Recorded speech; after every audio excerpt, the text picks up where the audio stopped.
Hello students, कैसे हो आप सब। उम्मीद करता हूँ आप और आपकी जो स्टडी है बहुत अच्छी चल रही है। आज की वीडियो में हम एरिया रिलेटेड टू सर्कल्स मतलब चैप्टर नंबर जो 11 था न्यू एनसीईआरटी का, उसकी हम सेकंड एग्जांपल डिस्कस करने वाले हैं। अगर आपके पास पुरानी एनसीईआरटी है जो चैप्टर नंबर 12 और ये आपकी एग्जाम्पल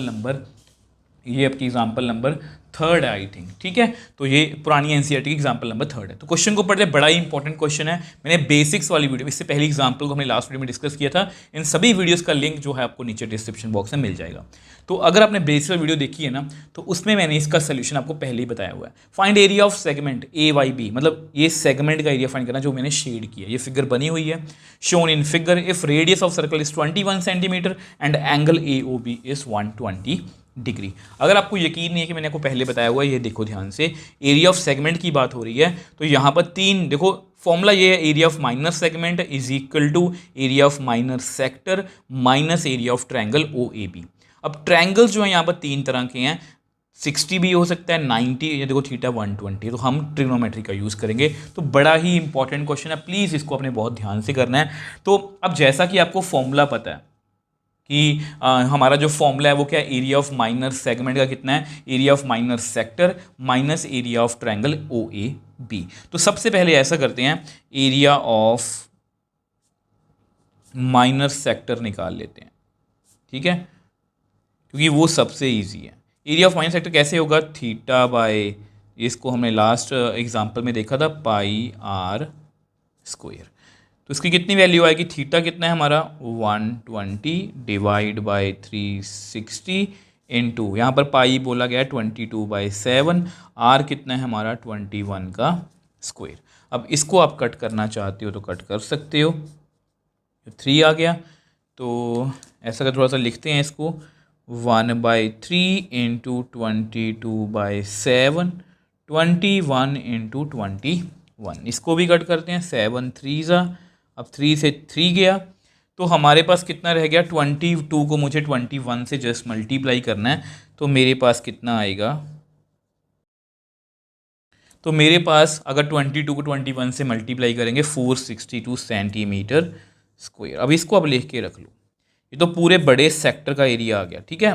बड़ा सेक्टर मतलब ये पूरे हिस्से का, मतलब कि हमारे पास जो है वो एरिया आ गया। बट मुझे इस शेडेड पोर्शन का एरिया कैलकुलेट करना है। अब उसके लिए मैंने आपको बताया था कि आपको ट्रायंगल की पहचान करनी है, ठीक है। अब हमें ट्रायंगल का एरिया कैलकुलेट करना है। अब उस ट्रायंगल के एरिया को कैलकुलेट करने के लिए ना ऐसा करते हैं, ट्रायंगल जो है यहाँ पर बना लेते हैं अलग से। अब देखो ट्रायंगल इस तरह से उल्टी है, तो मैंने इसको सीधा करके बना ली ताकि आपको समझने में आसानी रहे। तो जैसा कि मैंने आपको बताया कि अगर थीटा 120 है, 120 है तो हम ट्रिग्नोमेट्री का यूज़ करेंगे।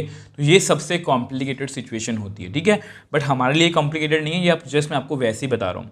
तो इसमें सबसे पहले हमें क्या करना है, हमें यहाँ पर कंस्ट्रक्शन करनी है। हमें यहाँ पर एक परपेंडिकुलर ड्रॉ करना है, आपको ड्रॉ करके दिखा। अब देखो यहाँ पर मैंने कंस्ट्रक्शन कर दी, ये आपको लिखना है। अब इसके बाद मैं आपको जो भी लिख के दिखाने वाला हूँ वो कंप्लीटली आपके ऊपर डिपेंड करता है या मार्क्स के ऊपर डिपेंड करता है। अगर पेपर में ये बड़ा क्वेश्चन है 5 मार्क्स का, तो आप इसमें थोड़ी बहुत एक्सप्लेनेशन दे भी सकते हो, अदरवाइज आप इसको स्किप भी कर सकते हो। मैं जस्ट आपको समझाने के लिए बताऊँगा। अगर आपको याद है तो मैंने आपको 10th चैप्टर में बताया था कि अगर देखो यहाँ पर ए बी कॉर्ड है और सेंटर से अगर मैं परपेंडिकुलर ड्रॉ करूँगा ना, तो ये वाला हिस्सा और ये वाला हिस्सा क्या है, आपस में बराबर। Therefore A M is equal to M B.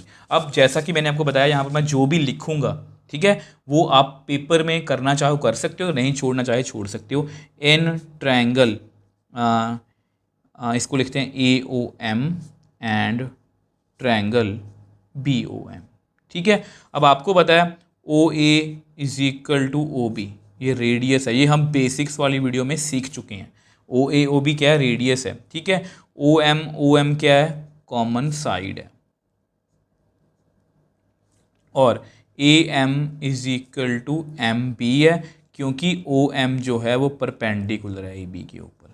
तो देयरफॉर बाय, यहाँ पर बुक में ना आर एच एस लिखा हुआ है, आप एस एस एस के साथ भी कर सकते हो, आप एस ए एस के साथ भी कर सकते हो, ये कम्प्लीटली आपके ऊपर डिपेंड करता है।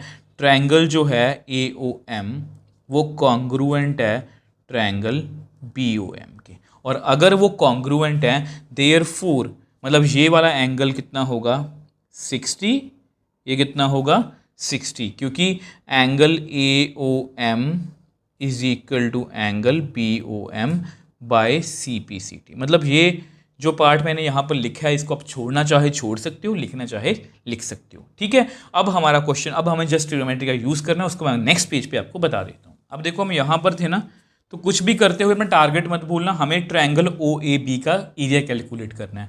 और ट्रायंगल का एरिया कैलकुलेट करने के लिए हमें अगर हाइट मिल जाए और बेस मिल जाए तो हमारी बात जो है वो बन सकती है। तो हम क्या करेंगे, देखो ये 60 का एंगल है, ये कितना है 90 और 60 कितना होता है 150, 180 में से 150 गए तो ये एंगल कितना आ गया 30 डिग्री का। ये आपको पता होना है, मतलब ये डायरेक्टली यहाँ पर मैं जो है वो लिख सकता हूँ। अब मैं आपको ट्रिग्नोमेट्री का यूज़ करने वाला हूँ। अब आपको पता है हमने फॉर्मूला कि पंडित बद्री प्रसाद हर हर बोले सोना चांदी तोले, ये हम ट्रिग्नोमेट्री के चैप्टर में जो है वो कर चुके हैं। अब बेसिकली मुझे देखो, ये मैंने आपको बताया था बेसिक वीडियो में कि ये आपको गिवन होगा, या आपको कई बार ये भी मतलब हो सकता है कि आपको बेस की कुछ भी आपको गिवन हो सकता है। अब मुझे क्योंकि ये पता है ये क्या होता है 90 के सामने हाइपोटेन्यूज, मुझे बेस भी चाहिए और मुझे परपेंडिकुलर भी चाहिए। तो नाउ cos 30 कितना होता है, सी के ऊपर क्या है b/h। अब बेस नीचे है हमारा ए एम और हाइपोटेन्यूज कितना है ओ ए। अब आपको पता है कि ट्रिग्नोमेट्री टेबल हमने चैप्टर नंबर 8 में किया था, cos 30 की वैल्यू होती है √3/2, ठीक है। तो विच एम्प्लाइज √3/2, ए एम हमें कैलकुलेट करना है, ओ ए कितना है 21, तो विच एम्प्लाइज आप ए एम की वैल्यू निकाल लो 21 इंटू √3/2 सेंटीमीटर, ठीक है।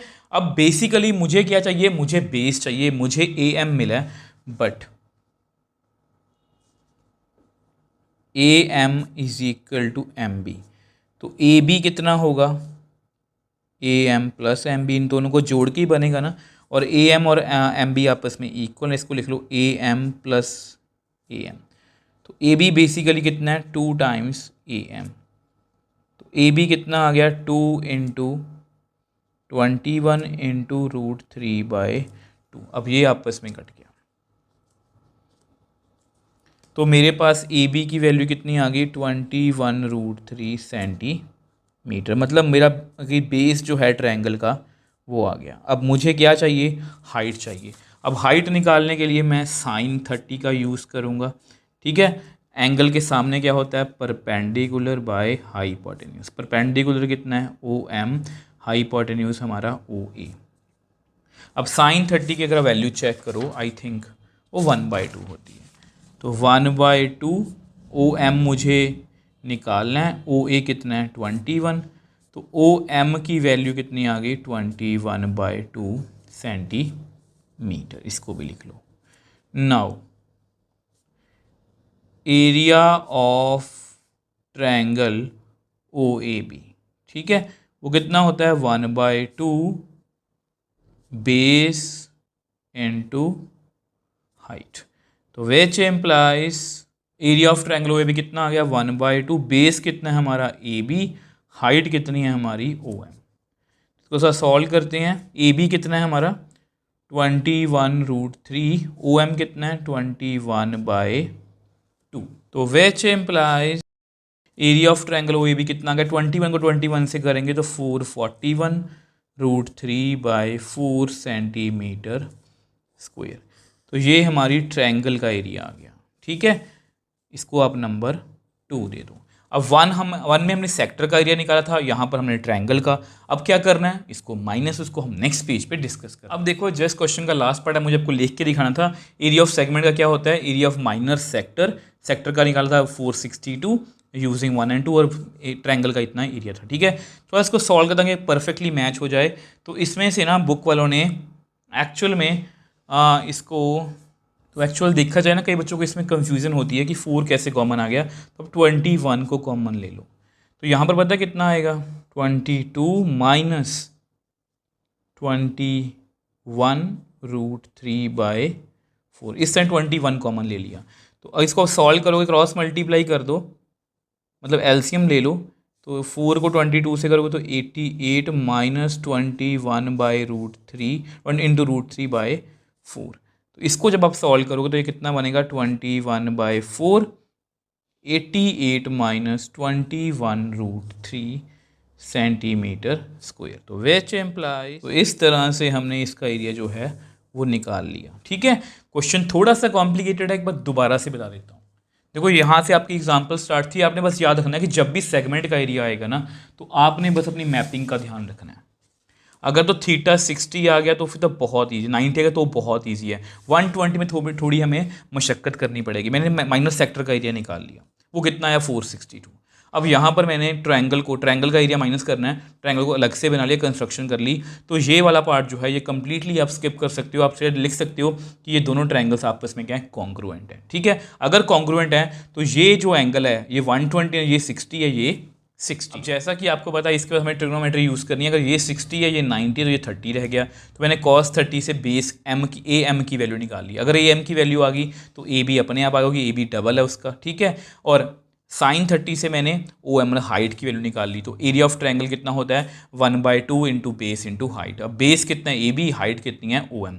तो मैंने वैल्यू फिल की और हमारे पास आंसर आ गया। जब मैंने दोनों को माइनस किया, अल्टीमेटली हमारा क्वेश्चन जो है वो कंप्लीटली सॉल्व हो गया। आई होप ये एग्जाम्पल आपको अच्छे से क्लियर है। अगर आपको इसको लेके कोई भी डाउट है तो मुझे नीचे कमेंट बॉक्स में लिख सकते हो, मुझे इंस्टाग्राम टाइम पर मैसेज भेज सकते हो। अगर आपको वीडियो थोड़ी सी भी हेल्पफुल लगी है तो वीडियो को लाइक कीजिए, शेयर कीजिए और इस चैनल को सपोर्ट कीजिए।